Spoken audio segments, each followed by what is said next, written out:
Ladies and gentlemen, so now I'd like to continue speaking about the Eurostar.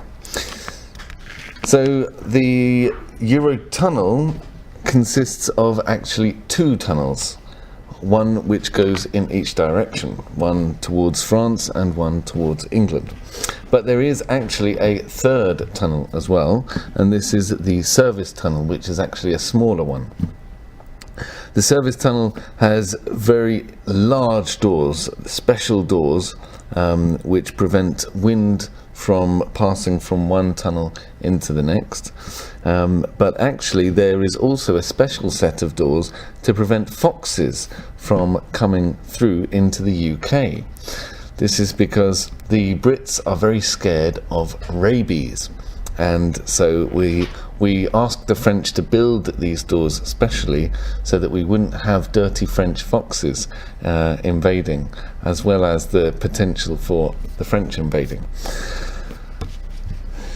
Anyway, enough about France, and let's talk a little bit more about issues of maintenance of the tunnel.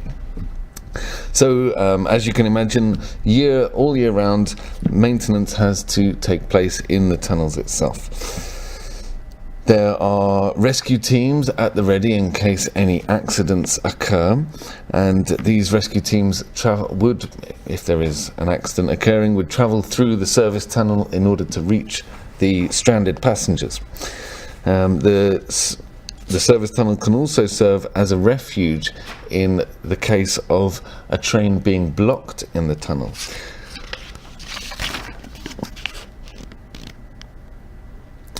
Now, of course, when trains go through the Eurotunnel and transport freight goods, they have to, of course, turn around at the other end in order to return to carry out the same journey in the other direction. And I found out some interesting information on this point because the simplest system, as you could probably imagine, would simply be for the trains to go from France to England and then to do a U-turn and then to go back the other way. Now, this is indeed what happens on the English side of the Eurostar, of the Eurotunnel, sorry, not the Eurostar. But on the French side, there is an inverted loop. And the reason for this is that if the trains were simply to do a circle at each end, then the wheels would wear down on one side of the train. But the trains are very heavy, and so when the trains take this turn, when they take the curve, then the wheels get more used on one side than the other. And this is why there is this special inverted loop on the other side, on the French side. So on the English side, the trains turn around in a clockwise way, and on the French side, they turn around in an anti-clockwise way. So how much do the trains actually weigh? Well, each Eurotunnel train weighs 2,400 tons when it is loaded with vehicles. This is an incredible weight to have to push through a tunnel, so there are engines at both ends of the train. And of course there have to be a great many safety measures put in place so as to ensure that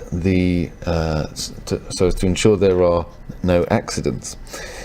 As the driver is driving the train, he has to keep his thumb permanently pushed against a lever so as to ensure that he is awake, so as to ensure that the train is being driven by someone who is awake the whole time.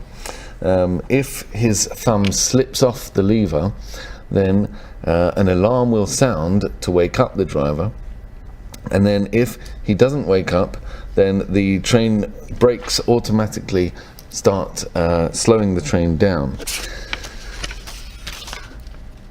So the maintenance that takes place throughout the year on the tracks means that it can be very difficult for the trains to provide a full service throughout the year.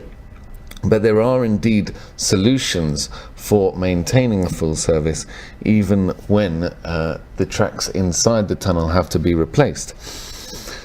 The system here is that there are two tunnels which can be used by the trains, and so if one length of track has to be replaced, then the train will swap over onto the other tunnel for a short length of track, and then it will move back into the original tunnel. This is done through a number of crossover points which exist through the tunnel. Now, as I explained to you, the service tunnel runs between the two train tunnels.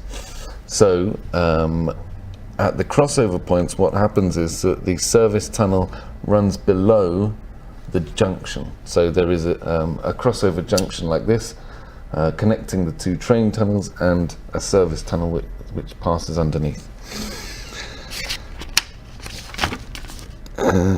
And what about the trains themselves? How is maintenance carried out for the trains? Well, there is an immense workshop which exists for the mechanics who replace the parts on the train. The workshop is 1 kilometer long, so that means that it can contain a full-length Eurostar train. Every 12 days, each train is taken into this giant workshop, and all of the brakes are checked, and the engine is given a check as well. Then, every 18 months, the trains are entirely stripped of all their parts, and they are cleaned and replaced if necessary. Now, at peak time, there is a train entering the Eurotunnel every 4 minutes. So this means that, of course, there is a lot of traffic, and this has to be managed very carefully. So this means that there is an enormous centre which has been created, which is a little bit like an air traffic control tower. What happens is that there are giant screens which show exactly where each train is in the tunnel, or the trains that are waiting to enter the tunnel. And the people working here have to pay great attention to the trains to ensure that there are no accidents occurring. There has to always be at least 1 kilometer distance between each train and the one in front of it.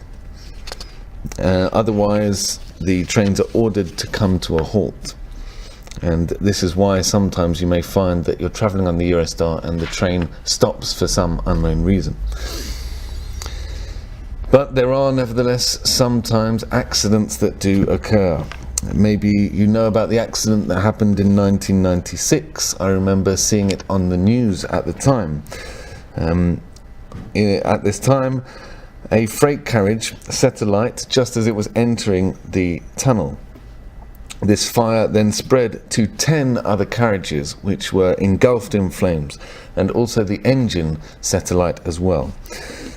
It was found that this was actually an act of arson. It was a criminal offence. It took a total of 6 months to put the tunnel back into working order after this event. Now, of course, the Eurotunnel and the Eurostar represent a huge investment, and so the French and British government were a bit reluctant to invest in such a large project, so they made it a private project. So shares were issued, and at first people were very keen to snap up all the shares that they could, since the Eurostar is such an exciting project. At first, each share had the value of 35 francs, but this value suddenly rose as a result of the hype of the Eurostar, and the price was driven up to 120 francs. But then it turned out that the building costs would have to triple. It was announced that the company building the project would have not enough funding, and so the shares suddenly tumbled to only 4 francs each. So, ladies and gentlemen, I hope you've found this an interesting topic. I'm afraid to see that we are out of time. So, thank you for listening, and hopefully you'll be able to travel on the Eurostar soon.